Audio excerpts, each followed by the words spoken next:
In 100 years from now, we will be history, and people will say about this period of time, of course everyone was overstimulated then. You think that's crazy? Those people were bombed with non-information all day long, including news from all over the world.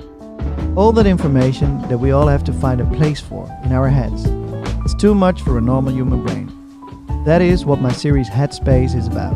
25 paintings about the mental vulnerability of the 21st century. All those 25 distorted portraits raise a question. Are they happy or are they sad? Is that a smile or is that pain? Which way are they really looking? Are they happy, but why that crooked posture? Are they insecure, but why such a powerful pose? The contradictions that social media evokes in our minds when we post a selfie. Insecurity and pride in one breath.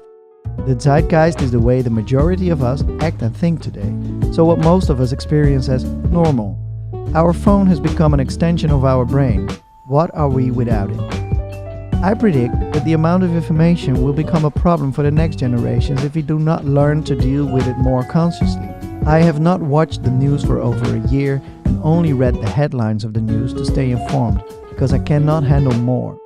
That does not mean that I close my eyes to world problems, I just not look for them. I believe that the next pandemic will not be a physical one but a mental one. The first steps were taken during COVID, where the younger generations were confronted with their own finitude. Every day Facebook offers me a nice memory from 10 years ago, and that is how you are confronted with your own transitions.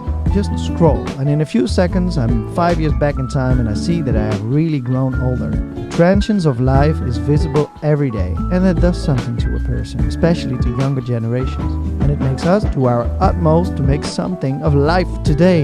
That makes us all want to become the best version of ourselves. It sounds heavy, but there's hope, because history always heals itself. Every action has a counter-reaction. Our world is now in a phase in which we are overstimulated by all the information. But the downside is that more and more people are simply banning social media out of their lives. In all my works, the color yellow is the color of hope, positivity. Keep your mind healthy, don't put too much information in it. You can put your phone away now and live in the here and now.